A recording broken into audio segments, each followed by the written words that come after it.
Olá!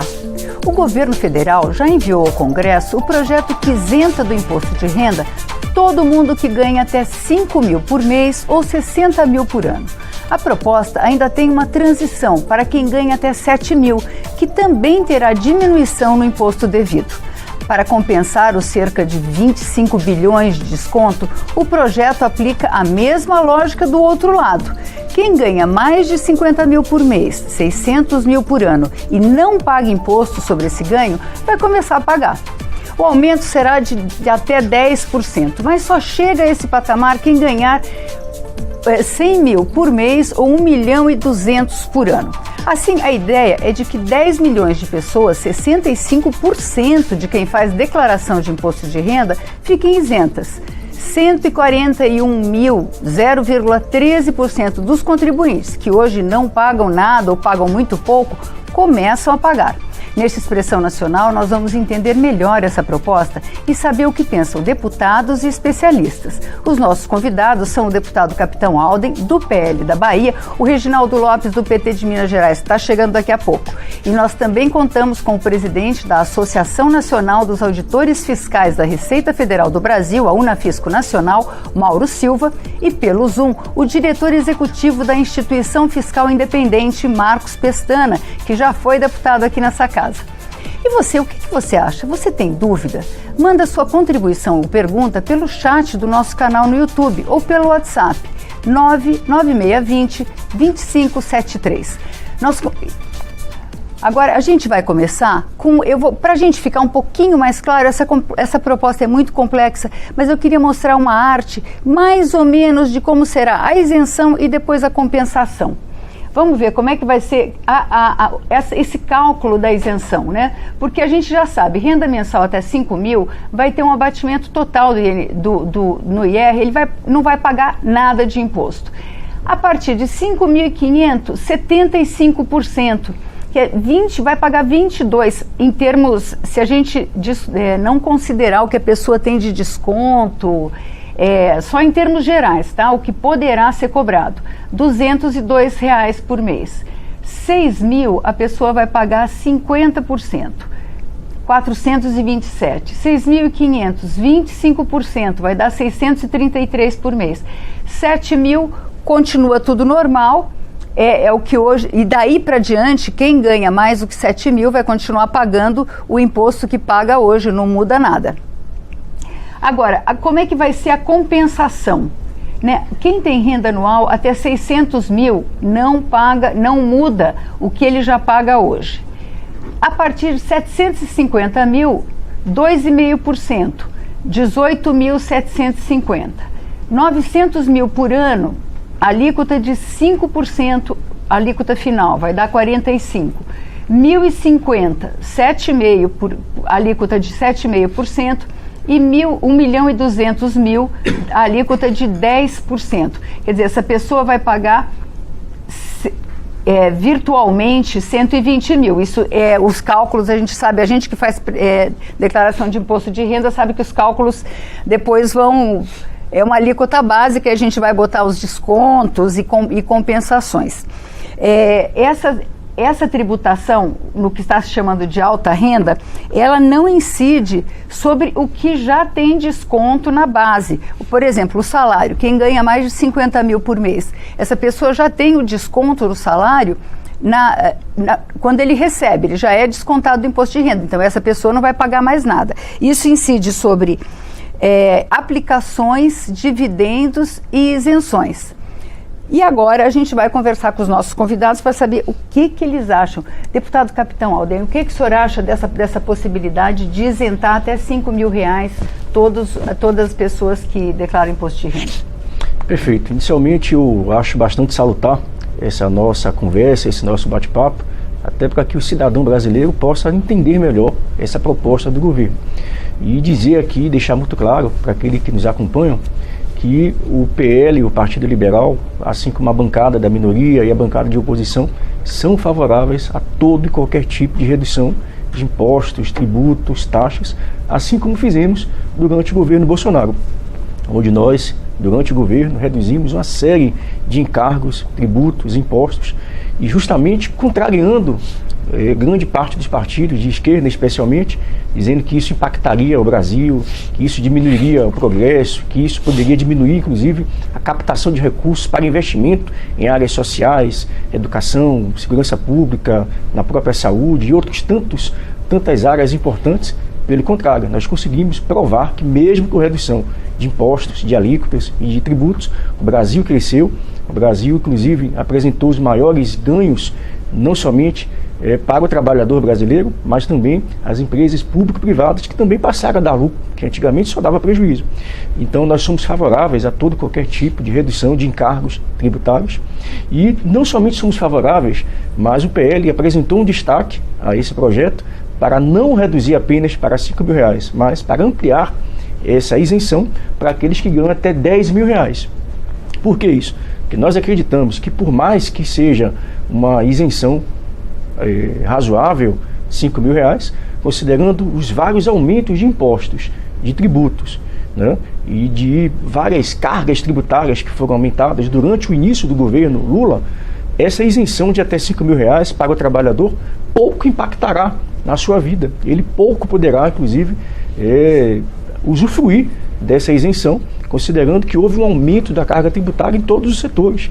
Então isso não representa absolutamente uma redução esperada para o povo brasileiro, que tem pago aí uma carga tributária tão alta.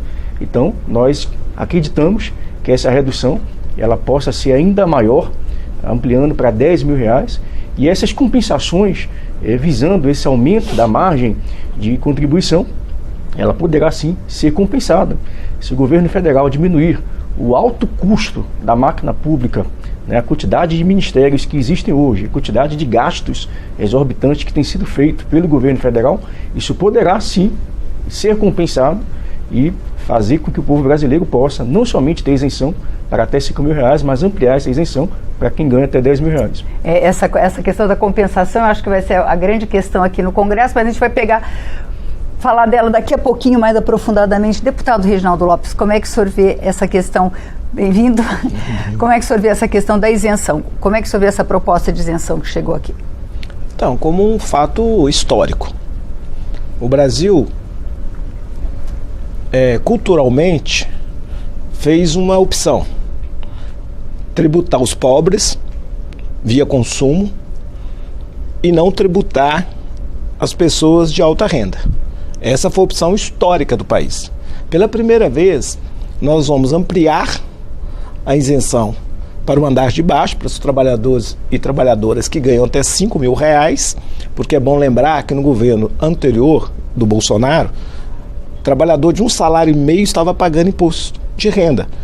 E as altas rendas, as pessoas que recebem lucros de dividendo ou têm rentabilidade do sistema financeiro, paga zero.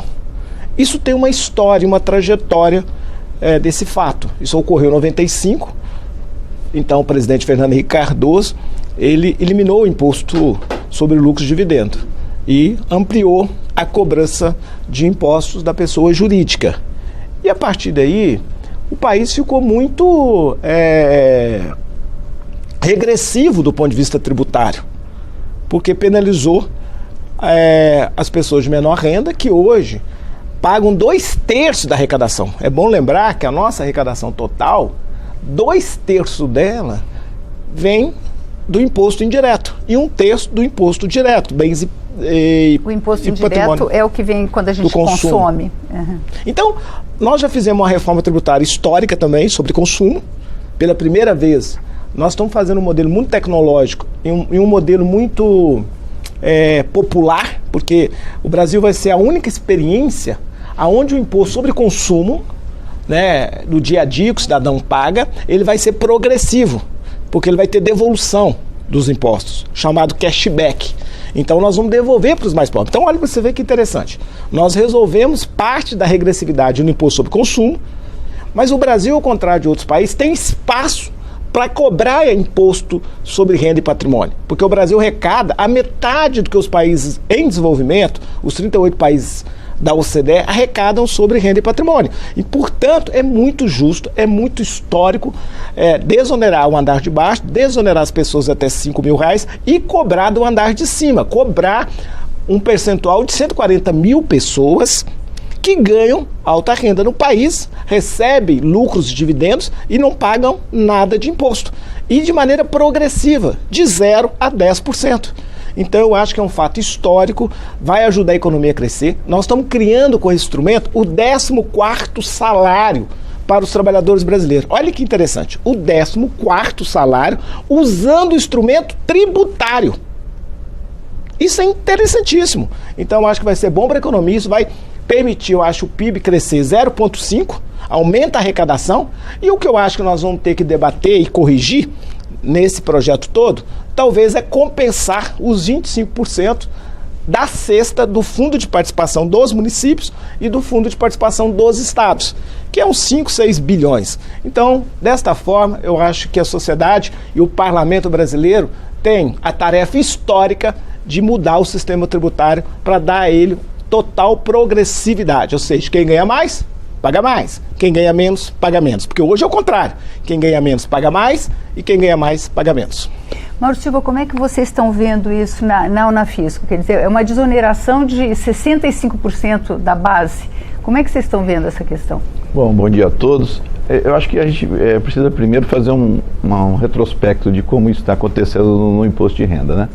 A atual tabela do imposto de renda, né, que você pega então a tua remuneração e submete a essa tabela, ela foi criada, esse modo essas faixas foram criadas lá em 95 para começar a cobrar em 96, né?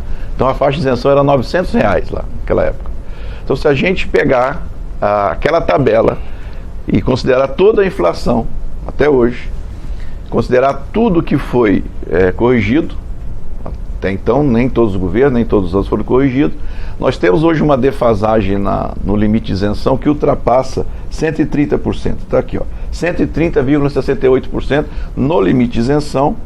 E como o governo Lula fez uma diferença nos últimos 2 anos entre o limite de isenção e outras tabelas, nas outras faixas a nossa defasagem é maior, 176%.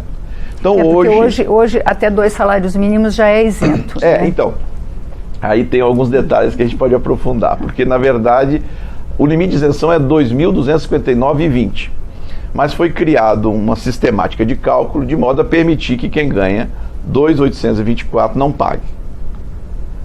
Eu até quero adiantar que o que está sendo discutido hoje, os 5 mil, não é uma isenção, tecnicamente falando. Ela tem o mesmo efeito, mas é um benefício fiscal. Vou tratar dessa questão. Então, assim, é técnico, mas o resultado para quem paga é o mesmo, ou seja, ele não vai pagar, né? Mas vamos lá. Então, hoje, para a gente ter a tabela com os mesmos valores em termos de correção de inflação que tínhamos em 96, o limite de isenção deveria ser de 5.211, já não é nem mais 5 mil, né? Esse 5 mil surge lá atrás, na época da campanha, quando esse cálculo estava muito próximo dos 5 mil. Então, na campanha, o presidente Lula se comprometeu, acho que também o outro candidato se comprometeu, olha, eu vou isentar quem ganha até 5 mil. Então, hoje, o limite de isenção é 2.259,20, hoje, né? E o projeto propõe reajustar esse limite de isenção, né? E a tabela não. O projeto propõe dar um benefício fiscal para quem ganha até 5 mil e também para quem ganha até 7 mil. Então você vai calcular o teu imposto, naturalmente com a mesma tabela cujo limite de isenção é 2.259,20, e vai chegar lá um valor, por exemplo, pagaria por mês R$250. Aí o projeto vem e propõe, então você tem essa redução. Então isso, tecnicamente falando, é benefício fiscal e não isenção. Mas o efeito para as contas públicas e para o cidadão é o mesmo, é uma questão técnica. Bom, então, veja bem, o que nós tínhamos então de 96 para cá? Também em 96 foi criada a isenção dos lucros e dividendos. Então, o que foi fazendo os governos e o sistema tributário foi fazendo? Ocorreu, ano após ano, uma transferência da carga daqueles que ganham muito para a classe média. Então, aqueles que ganham muito por meio de dividendos, né, eles deixaram de pagar e a classe média foi sendo onerada por meio da não correção da tabela. Então, para a gente ter uma ideia, por exemplo, hoje, quando a gente tem a cada 1 ponto percentual de inflação que não se corrige, então 1 ponto percentual que não se corrige, você retira da classe média 2 bi. Então nós estamos com uma inflação de 4,5, 5, então quando o governo não corrige 1 ano de inflação, ele retira da classe média 10 bilhões. Né? Então os governos, quando chega já no orçamento, já considera a tabela congelada, e aí a coisa vira uma bola de neve, e daí todos os projetos acabam seguindo isso. Então, houve essa tendência então de não corrigir integralmente a tabela, e nós chegamos nessa situação hoje em que a classe média está sendo extremamente onerada. Né? Se a gente corrigisse a tabela como deveria corrigir todas as faixas, veja como isso tomou proporções gigantescas. A projeção da arrecadação do imposto de renda para 2025 dá em torno de uns 410 bilhões, 410, 420 bilhões, projetando. Né? Se a gente corrigisse a tabela pelos percentuais que eu disse, nós teríamos aí uma devolução, né? Deixaríamos de tirar da classe média 270 bilhões por ano. Veja que já me dá 2 sensações, né? A coisa tomou um volume que certamente exigir essa correção de toda a tabela de um governo, aí se tornou uma tarefa praticamente impossível. Daí a ideia de você apenas criar um benefício, uma redução apenas para quem ganha. É um primeiro passo, eu quero até deixar isso a nossa posição. Nós defendemos a correção de toda a tabela. Porém, a gente reconhece que seria um esforço fiscal muito grande. Então esse projeto a gente recebe como um bom primeiro passo, um bom começo para a gente resgatar a justiça tributária sobre a classe média. Né? Vamos lá agora saber o que o Marcos Pestana, do IFE, está pensando. O IFE é uma instituição ligada ao Senado, sim, deputado? Desculpe chamá-lo de deputado, mas o senhor ficou bastante tempo aqui com a gente como deputado. A instituição fiscal independente foi criada em novembro de 2016 e ela tem um status parecido com de uma agência de Estado. Eu tenho um mandato fixo, fui aprovado, sabatinado, e o papel dela vamos na linguagem da OCDE, o pitbull das finanças públicas. E como é que o senhor vê essa questão desse projeto de isenção dentro da política fiscal brasileira? Dentro do que já foi dito aí, talvez para o nosso espectador é preciso clarear um pouco o pano de fundo. Qualquer país, qualquer sociedade tem que responder 4 perguntas em relação à organização do seu aparelho estatal. O que o Estado deve fazer? A resposta nos Estados Unidos é uma, no Chile é outra, no Brasil outra, na China certamente o arranjo sobre o aparelho de Estados, quais as funções e quais políticas públicas devem ser desenvolvidas. Definido o que fazer, é preciso perguntar quem faz. O governo federal, os governos regionais ou os governos locais. Então é o pacto federativo. A partir da definição do que faz e quem faz, tem que perguntar quanto custa. Aí vem a questão da carga tributária. E depois disso, quem paga a conta? Aí emerge a necessidade da discussão de um modelo de tributação.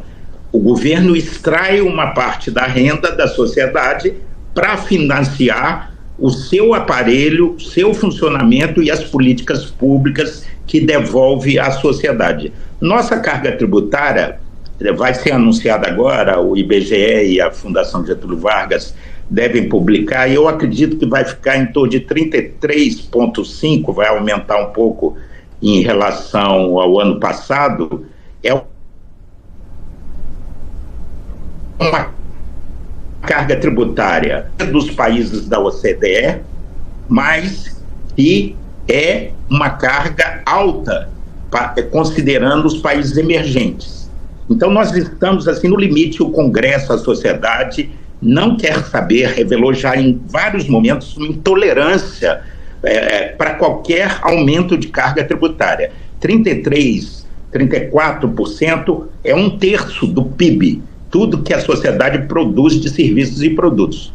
Mas essa carga tributária tem alguma coisa que o deputado Reginaldo Lopes já apontou, que ela é injusta, ela é regressiva, porque é concentrada, diferente dos países mais desenvolvidos, ela é concentrada nos impostos sobre o consumo, que você não distingue num quilo de café, num quilo de arroz, num quilo de carne, em qualquer serviço que você for pagar, você não distingue pobre e rico. Você cobra a mesma alíquota. Então, ela é regressiva por definição. Para vocês terem aí uma ideia, os Estados Unidos têm 60% da sua carga tributária concentrada nos impostos de renda e patrimônio. A Inglaterra, o Reino Unido, tem 47,9%, quase 50%, metade da carga tributária sobre a renda e o patrimônio. No Brasil, apenas 30,7%.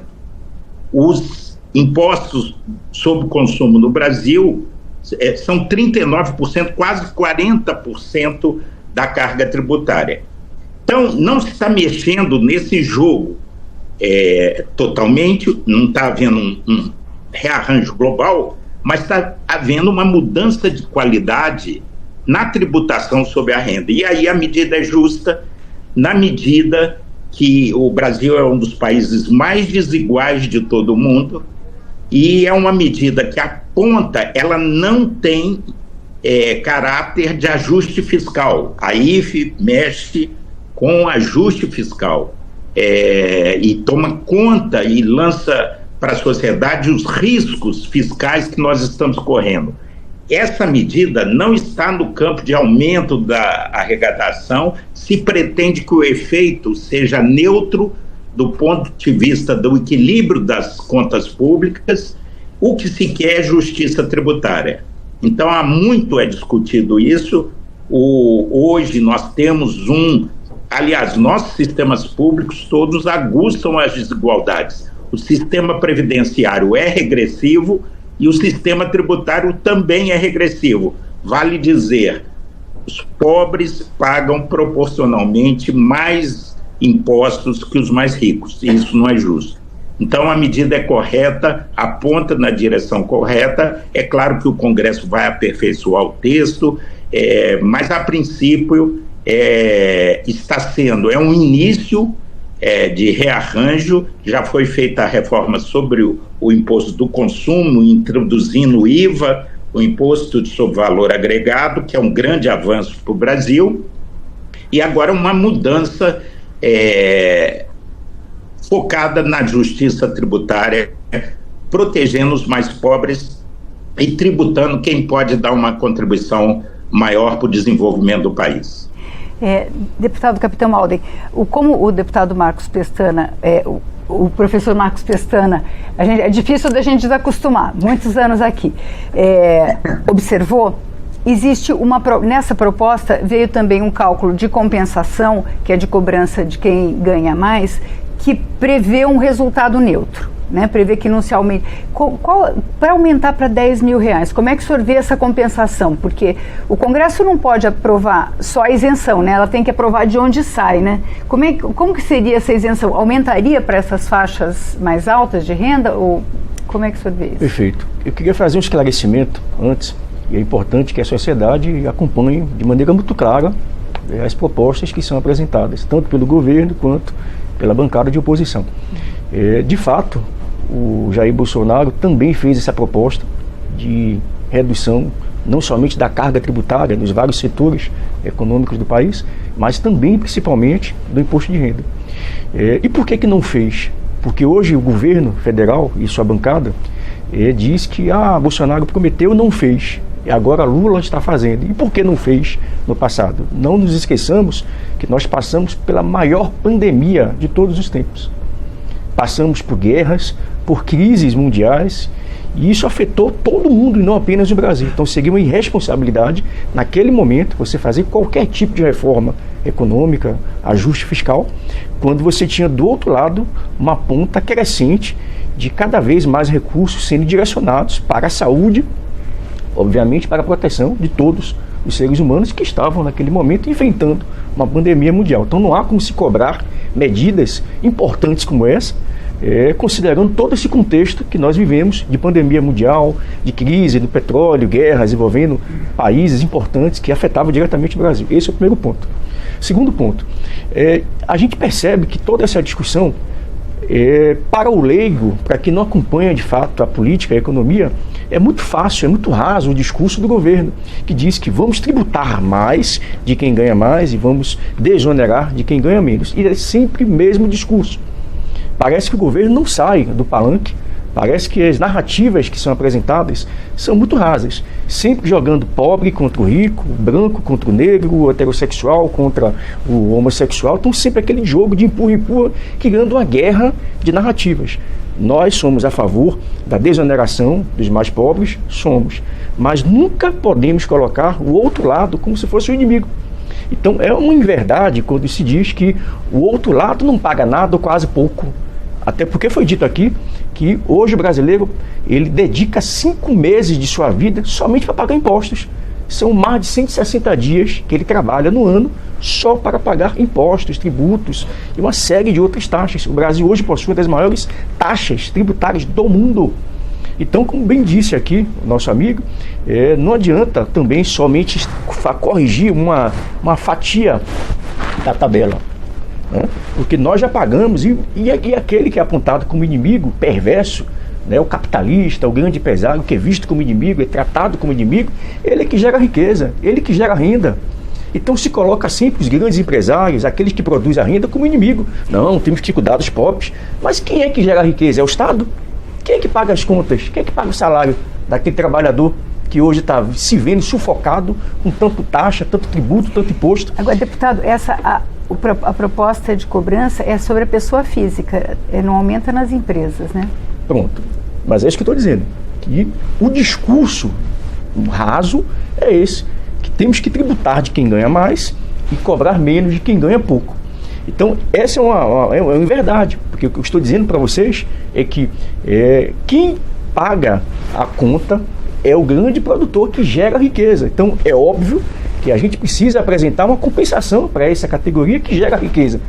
Porque o Estado hoje, brasileiro em especial, esse governo, não apresentou nenhuma medida concreta que, por exemplo, fomentasse a esses grandes empresários que geram riqueza, geram renda, possibilidades para que ele possa, inclusive, contratar mais pessoas, investir mais no seu negócio, gerando maior riqueza, gerando possibilidades que ele possa, inclusive, fazer com que essa economia gire e circule melhor. Hoje você só vê o quê? Aumentando impostos, aumentando tributos, estrangulando quem gera riquezas e vendendo para o outro lado, dizendo, olha, ele é o inimigo, nós queremos tratar de vocês, cuidar de vocês. E veja que interessante, quando nós tratamos da reforma tributária, que o senhor foi o relator, e muitos têm dito que nós da oposição, apenas por fazer oposição, fomos contrários, por exemplo, à redução de tributos, de impostos na cesta básica, e não é verdade. Tanto sim que nós aprovamos e votamos favoravelmente pela redução da carga tributária da cesta básica, e nós fizemos a mais, incluímos inclusive carnes, peixes, laticínios, que o governo era contra. O senhor, inclusive, se posicionou naquele momento contrário ao aumento dessas isenções de produtos que iriam compor a cesta básica, e nós fizemos o contrário, além de aprovar e apoiar a redução de tributos, impostos, de cargos da cesta básica, pedimos para incluir, porque ficaria muito ilógico você oferecer picanha para a população, não diminuir os impostos e as cargas tributárias da carne, dos laticínios. Então nós fizemos isso justamente porque nós acreditamos que a redução da carga tributária ela é possível, porque as compensações virão e poderão vir, por exemplo, na questão de 10 mil reais, onde é que vem essa compensação? Olha o tamanho da máquina pública. Todos os dias você aumenta ministério, todos os dias você cria secretarias especiais, todos os dias você vê investimentos em áreas que não são importantes para o Brasil. E aí Lula torrando dinheiro em viagem, Janja torrando dinheiro em viagens, né, não prestando contas. Então, a gente percebe que há possibilidade, sim, é factível de você aumentar essa faixa de isenção para R$10 mil, fazendo os ajustes compensatórios nas tabelas, conforme foi dito aqui, e reduzindo a carga tributária. Isso vai gerar com que a economia circule, que as pessoas produzam mais, os empresários tenham mais vontade, inclusive, de investir no seu negócio. O senhor concorda, deputado Reginaldo Lopes? Olha lá, primeiro... É possível compensar desse jeito, só cortando no orçamento da União? Mesmo se fosse possível, não é justo. Porque o Brasil tem alguns mitos que não são verdadeiros. O primeiro é que o Brasil tem uma carga tributária alta, não é verdade.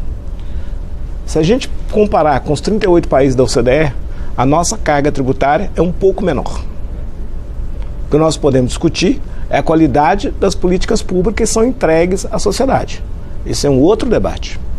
Mas a nossa carga tributária, ela está na média, um pouco menor do que os 38 países da OCDE. Do ponto de vista do imposto, capitão Helder, de renda e patrimônio, ele é muito menor. A média na OCDE é 40% de alíquota do imposto de renda. O Brasil tem 27,5%. No mundo inteiro, separam pessoa jurídica de pessoa física. No mundo inteiro, cobra da pessoa jurídica e cobra da pessoa física. Como explicar, Mauro, para uma mãe de família, uma mãe solo, 3 filhos, que ganha 2 salários mínimos, ela está pagando imposto de renda na pessoa física, e aquele que fez uma PJ, uma pessoa jurídica, está retirando 1 milhão por mês, está pagando 0. Como esse cidadão, capitão, pode dormir tranquilo perante essa desigualdade? Como uma professora que educa os nossos filhos da escola básica, que não tem um salário nunca superior a R$3 mil, está pagando imposto de renda, e uma pessoa, um grande advogado, está pagando 0. É simples assim. E nós não estamos arrecadando. Princípio da neutralidade. E é evidente que não tem como buscar um andar de cima para compensar uma isenção de 10 mil. Viu, Mauro? Capitão? Não tem. O mundo, no futuro, vai descobrir uma coisa interessante. Que o Brasil fez um sistema tributário sobre consumo, Max Pestana, que pode ser referência para o mundo inteiro. Que pegar um imposto indireto sobre consumo e, ao mesmo tempo, você dá progressividade a ele. Como? Quem ganha mais recebe menos devolução. E quem ganha menos vai receber mais devolução. Através de qual instrumento? Que nós criamos na reforma tributária, o chamado cashback. Mauro, é justo o senhor Mauro, Mauro e deputado capitão Helder, é justo os senhores ir ao supermercado comprar picanha a 0? Os senhores não podem pagar 26,5 na picanha? Todo mundo que está nessa sala aqui não pode pagar? Agora, é justo uma mãe solo, 3 filhos, do Bolsa Família ou doméstica que ganha uma diária de R$220 por dia, pagar imposto? Não era mais justo, progressivamente, devolver esse dinheiro para esta mãe e cobrar dos deputados, de toda a sociedade? É assim que o modelo se torna progressivo ou é assim que ele se torna regressivo? Como o mundo, infelizmente, a renda média per capita é pequena, nunca vi tanta concentração, o mundo vai produzir poucos bilionários, alguns trilionários. Então a renda geral ser pequena per capita no mundo, o que nós vamos chegar à conclusão que o imposto que vai financiar o Estado brasileiro é o imposto sobre consumo, porque ele é resiliente, todo mundo paga. O desafio é, então, garantir progressividade. Quem ganha mais, recebe menos devolução. E quem ganha menos, recebe mais devolução. Esse é o futuro. E nós entregamos isso para a sociedade. Nós temos um sistema... Sabe o que os Estados Unidos está fazendo alíquotas de protecionismo? Quebrando toda a lógica do pós-guerra, todas as organizações internacionais bilaterais de relações comerciais, porque os Estados Unidos, como o Brasil, tem um sistema tributário cumulativo, que não compreende as cadeias produtivas, que não garante a neutralidade nas cadeias. Os Estados Unidos é um país velho, um país caro, que não tem ganho de produtividade. O Trump tinha que criar juízo e fazer a reforma que o Brasil fez, garantir neutralidade das cadeias produtivas. Aí os Estados Unidos voltaria a ser competitivo. O que Trump está fazendo é ajudar o Brasil, porque o resultado vai ser o isolamento americano e uma dificuldade financeira, porque isso não resolve. Você criar alíquotas protecionistas no mundo aberto não resolve a incompetência produtiva americana. Então o que eu quero dizer aqui, esse projeto, ele é neutro, ele é justo, ele é progressivo e ele é o possível. Quando a gente implementar a reforma sobre consumo, aí sim, nós podemos ir deslocando. Ou deslocando do consumo para a renda, ou deslocando da renda para o consumo. Essa é uma combinação. Por isso eu tenho muito orgulho de dizer e fico muito feliz de participar desse momento histórico do Brasil, onde a gente está enfrentando esses problemas, que são estruturantes. O Marcos Pestana colocou muito bem, são estruturantes. Porque se a gente combinar uma coisa com a outra, ou confundir uma coisa com a outra, a gente não vai resolver o problema de maneira estruturante do Estado brasileiro. E nós fizemos uma reforma que vai dar à economia brasileira, pela primeira vez, quem produz, porque quem produz riqueza é o trabalhador, mas vai dar ao trabalhador e vai dar ao empresário ganho de produtividade, fazer o seu produto com valor agregado ficar mais barato para disputar o importado, ter simetria com a indústria internacional, a indústria nacional pagar a mesma coisa, e nós vamos dar ao brasileiro, ao trabalhador, ao empresário, porque a empresa é um coletivo, ela não pertence só ao dono, ela é do coletivo, tem até participação em lucro, dá a esse núcleo empreendedor as condições de exportar para fora com valor agregado, porque só para concluir, qual é o desafio da economia, Mauro e Capitão Helder? Romper a armadilha de ser um país de renda per capita pequena. Enquanto a renda do trabalhador, da grande massa do povo brasileiro for pequena, não tem crescimento econômico consistente. A única forma para isso é aumentar a produção, é aumentar a capacidade produtiva e a geração de riqueza para colocar mais dinheiro na renda per capita do trabalhador brasileiro. Professor Marcos Pestana, eu queria perguntar para o senhor, como o capitão Alden falou, dessa questão de tributar quem ganha mais, o senhor acha que isso compromete o crescimento econômico, compromete a vida das empresas? É uma alíquota alta para isso? Primeiro esclarecer se nós temos uma carga alta ou baixa no Brasil. Média é média, quer dizer, uma pessoa que está com um pé no Polo Norte e outro pé no deserto Saara, se você perguntar se está quente ou frio, ele vai ficar na média, né? Então, o Brasil, a carga tributária, aquilo que o setor público drena para si, extrai da sociedade, é a média da OCDE, 33%, 34%.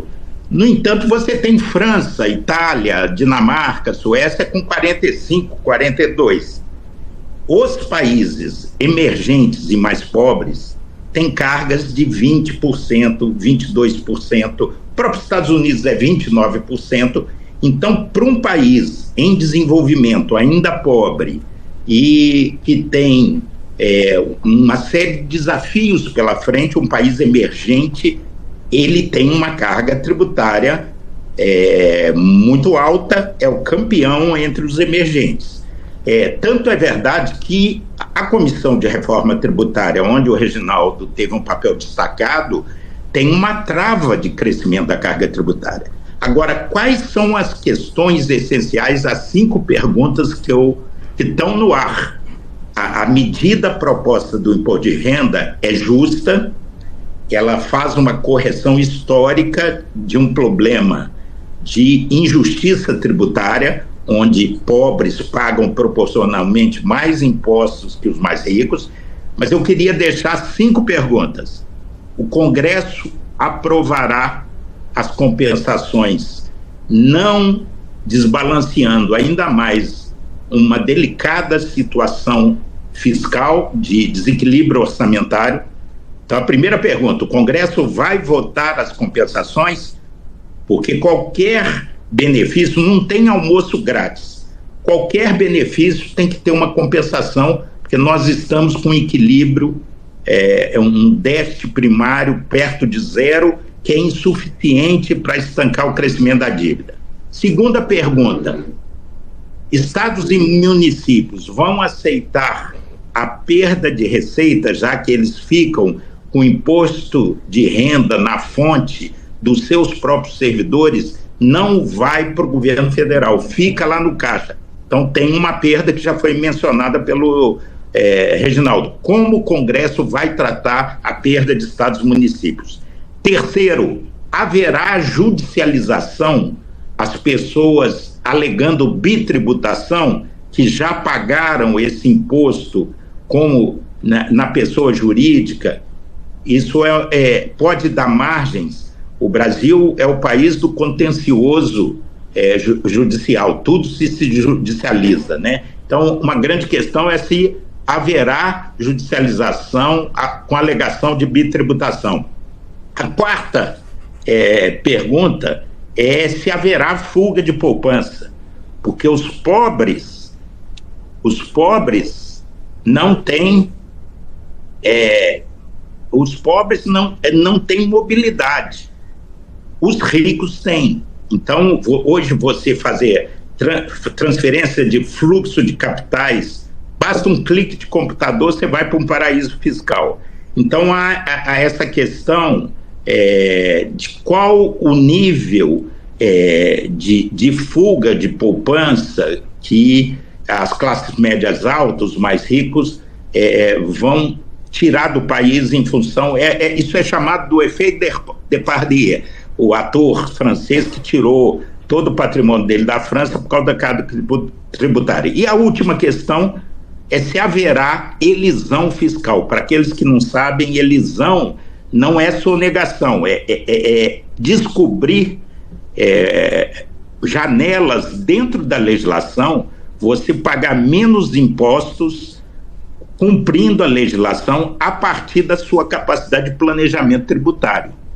Então essas questões estão no ar, mas a medida é correta e o Congresso vai dar tratos à bola, lapidar, e eu acho que é um passo importante para corrigir a regressividade do sistema tributário sobre a renda. Acho que é um passo importante no sentido do rearranjo mais global do sistema tributário brasileiro. Professor, o senhor deixou a gente com um monte de perguntas que eu não sei se vai dar tempo de responder, mas eu sei que o senhor tem que sair, o senhor tem um compromisso agora, em seguida. Eu agradeço demais a sua participação no nosso programa e nos deixou com uma tarefa pesada aqui. Muito obrigada. Muito obrigado. Abraço a todos aí. Eu queria, só um minutinho, perguntar para o Mauro o seguinte. Mauro, vocês que têm a missão de lidar com isso agora. Primeiro, exatamente o que a gente vai ser taxado nas camadas de maior renda? Quer dizer, porque são os dividendos, são sobre o que vai incidir essa carga tributária aí progressiva de 0% a 10%? E uma das questões que o professor levantou, se é possível, se haverá bitributação, quer dizer, tributação sobre o mesmo patrimônio. A empresa paga e quem recebe o dividendo também paga. O projeto ele é complexo, ele traz essas questões.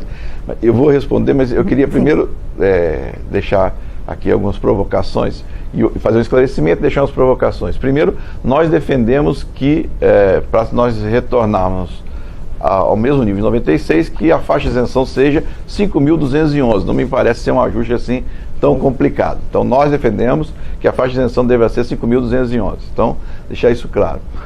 Outra coisa que eu quero, eu já vou pedir aqui a vocês, os deputados, que nós vamos preparar uma emenda e algo que pode ser feito. E para o futuro tem custo zero.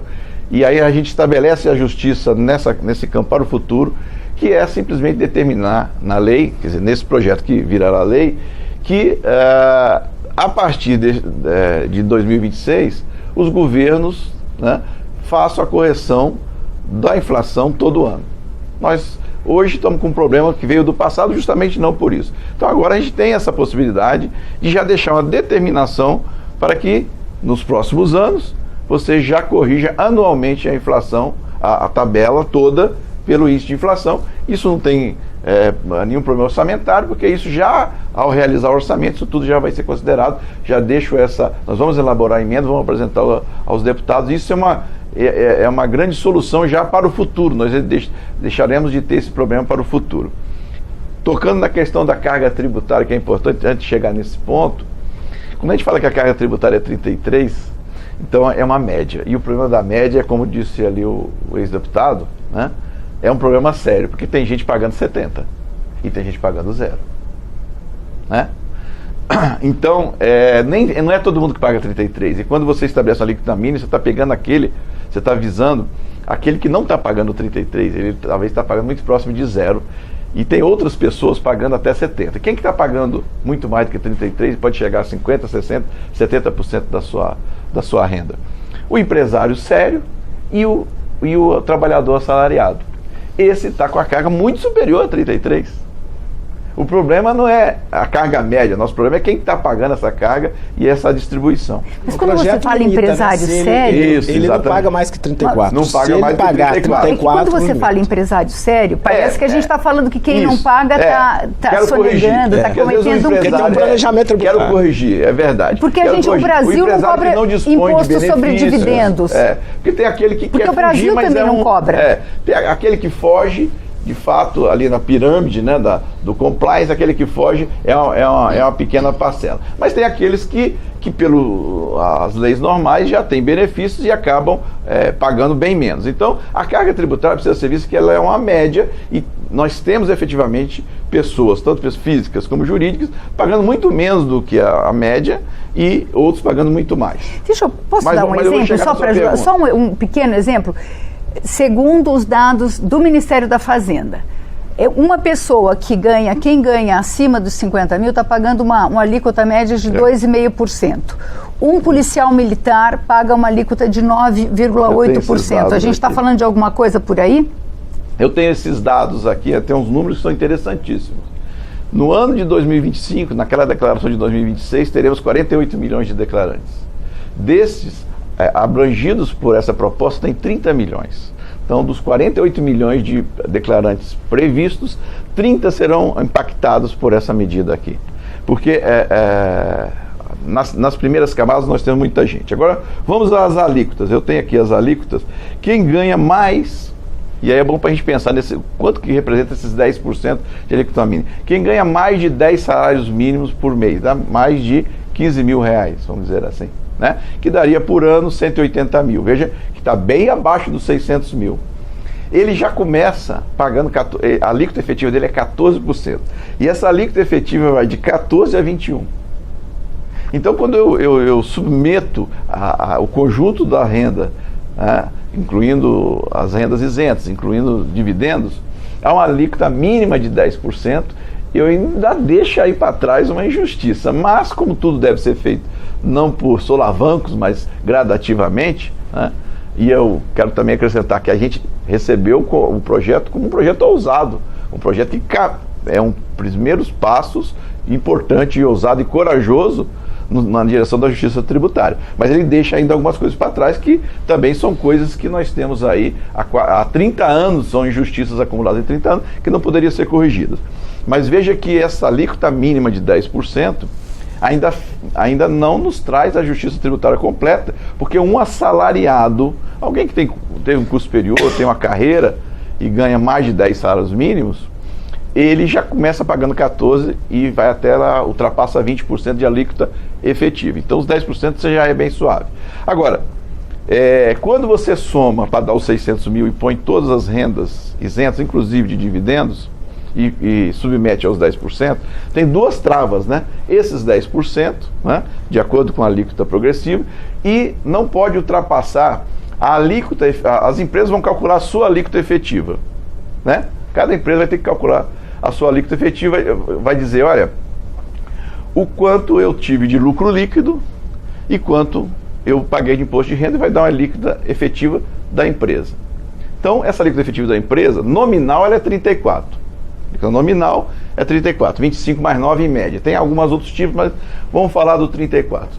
Mas efetiva não é 34, porque a empresa ela tem benefícios. Ela às vezes está trabalhando num ramo que teve a isenção, por algum motivo não pagou os 34. Vamos dizer que ela pagou 28 de alíquota efetiva. É alto, 28 ainda. Na média, 20. Mas vamos colocar 28 para efeito de raciocínio. Ó, a alíquota efetiva é 28. Então, a alíquota efetiva do imposto de renda mínimo, ele não vai poder ser, considerando os dividendos, superior a 6. Então tem uma trava, justamente porque se a gente não tivesse essa trava, não existe, como diz o pessoal. Ia causar um problema de competitividade internacional. Você ia ter um peso muito grande. Então, nesse ponto, o projeto, embora complexo, ele resolve essa questão, porque ele fala, olha, a renda o rentista, o capitalista, aquele que tinha capital, investiu, e disso ele tem lucro, ele não vai pagar mais do que 34. Porque se na empresa ele pagou 28, aqui ele vai completar com 6. Se lá ele pagou 25, aqui ele vai completar com 9. Então tem aí um limite. Então, nesse ponto, o projeto é inteligente a esse ponto. E eu queria acrescentar uma coisa, viu? Nos Estados Unidos, dividendos, retenção de dividendos. Brasileiro que foi investido, vou investir agora nos Estados Unidos, porque agora esse projeto aí me atrapalhou, eu vou investir nos Estados Unidos daqui do Brasil, sou residente aqui, vou investir lá, numa empresa que paga dividendos. Então, quando você receber os dividendos, vai ser retenção na fonte de 30%. O Brasil não cobra nada de dividendos. E lá, se você for residente dos Estados Unidos, essa tributação vai de 20 a 39. Só para deixar isso registrado. Infelizmente, o nosso tempo está terminando. Eu vou dar os minutos finais. Certo. 2 minutos. Desculpe, deputado, é que a gente... Esse é muito complexo, a gente vai ter que continuar esse debate. Eu vou deixar aqui algumas perguntas básicas.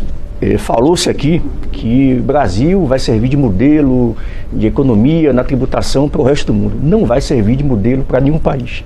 Quando se compara aos países da OCDE, eu estou falando de Alemanha, Austrália, Áustria, Bélgica, Canadá, Coreia, Costa Rica, Dinamarca. Me perdoe a expressão, é sacanagem comparar o Brasil com esses países que a população tem retorno daquilo que gasta. As pessoas sabem que serão tributadas, vão pagar imposto, elas pagam tudo aquilo que consomem e elas terão revertido a isso em saúde de qualidade, segurança de qualidade. Não é o caso do Brasil, primeiro ponto. Então, o modelo brasileiro jamais vai servir de comparação ou de modelo para qualquer outro país do mundo. Ponto. Segundo ponto, a pergunta que foi feita aqui. O Brasil hoje tem 31 ministérios, mais não sei quantas secretarias, o governo Lula já gastou 3 bilhões só em viagens, a dívida pública em 7 trilhões de reais. Não existe fórmula mágica. Nenhum país do mundo pode gastar mais do que arrecada. E o Brasil tem somente aumentado, bolsa isso, bolsa aquilo, e pede meia aqui, pede meia ali. Todo dia você tem um imposto novo para cobrir o ombro do Estado. Então não existe fórmula mágica. O Brasil repensa essa forma de consumo. Imagine, você compra um veículo automotor, mais de 60% do valor do veículo agregado é de imposto, é de tributo. A comida, o calçado, tudo que a gente consome hoje tem absurdos valores de impostos que são cobrados ali. Então não adianta, digo e repito, é o primeiro passo, essa redução da alíquota, essa correção da tabela para R$5.000. Só que de janeiro para cá, desde o início do governo Lula, aumentou-se tanta carga tributária, tantos impostos, que essa redução ela chega a ser incipiente, ela não chega na fonte. Então, eu acho que é possível sim nós aplicarmos uma correção justa. Ninguém está dizendo aqui que não é para tributar os mais ricos. E em nenhum momento estamos sugerindo aqui cobrar mais de quem ganha mais e cobrar mais. Não. O que eu estou querendo dizer é que qualquer país do mundo sério, correto, ele vai verificar as suas receitas, as suas despesas, vai equalizar isso, vai trabalhar de uma forma responsável, visando um controle da economia, controle da inflação. Então, o que gera essa desconfiança no governo brasileiro e essa necessidade, essa sanha do governo arrecadar mais, é porque ele já não tem mais de quem arrecadar. Hoje a desculpa eu vou cobrar de 141 mil brasileiros que ganham X. Mas a conta vai continuar aumentando, o rombo vai continuar aumentando. E que vai cobrar mais de quem? Qual é o próximo a ser tributado? Vai continuar sendo pobre. Então, eu acredito que a gente pode sim chegar a uma equação justa. Ninguém está dizendo aqui que tem que beneficiar mais o bilionário em detrimento do pobre, mas é achar uma equação correta para que esse milionário que é visto como criminoso, como inimigo do Estado, como inimigo do povo, ele que gera, sim, com seus investimentos, com suas capacitações, é que gera essa riqueza que o Brasil hoje faz com que o governo possa arrecadar mais impostos. Então, é preciso deixar muito claro essa ideia que somos a favor, sim, de uma reforma justa, que as pessoas paguem e tenham um retorno daquilo que está pagando, em saúde, educação, economia e tudo mais. Deputado Reginaldo Lopes. Não, olha, primeiro não tem complexo nenhum de inferioridade. O Brasil vai ser, para o mundo, vai sair do pior sistema tributário do mundo, do planeta, para o melhor sistema tributário do mundo. Nós vamos ter cobrança de impostos de forma instantânea. Nós vamos acabar com o sonegador, com a fraude, com a inadimplência, com o vendedor de crédito, de nota. Vamos ter a nota fiscal, nomenclatura única, legislação única, comitê de arrecadação, apura, arrecada e distribui simultaneamente. O split plan. Nós somos o maior exemplo do mundo de tecnologia. O mundo vai copiar o Brasil. Segundo, nós inventamos a progressividade no imposto de consumo. Quem ganha mais vai receber menos, devolução, e quem ganha menos vai receber mais. Isso é um modelo que o mundo vai fazer reforma tributária a partir do modelo brasileiro, chamado cashback progressivo. Eu não tenho dúvida disso. Nós vamos voltar daqui 5 anos, nós vamos debater isso de forma aberta. Nós vamos ser um exemplo. Por último, se a gente comparar os 4 anos do governo do presidente Lula e os 4 do Bolsonaro, é incomparável. O déficit fiscal do governo Bolsonaro é assustador. Chegou a ter 10% do PIB. É o único liberal, Paulo Guedes, que explodiu as contas públicas. Se a gente olhar a trajetória da dívida no Brasil, o Brasil vai ser muito melhor depois dos 4 anos do governo Lula do que nós recebemos do 4 do Bolsonaro. Se a gente fazer o acumulado do crescimento do PIB, aí não dá nem para comparar. Nós vamos entregar uma média de quase 3% de crescimento do PIB. O Brasil recuperou as políticas, a dignidade, as relações internacionais. O resultado, empregabilidade, aumentou renda.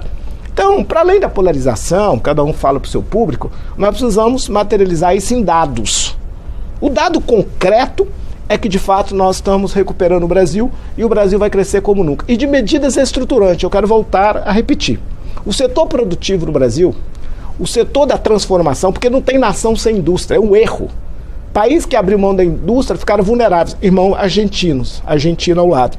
O Brasil vai recuperar toda a capacidade de agregar valor no agro, na mineração, na sua indústria, vai se modernizar e o Brasil vai produzir riqueza com o empreendedor e com o trabalhador. Para quê? Para aumentar a renda de todo mundo. Esse é o país que eu sonho.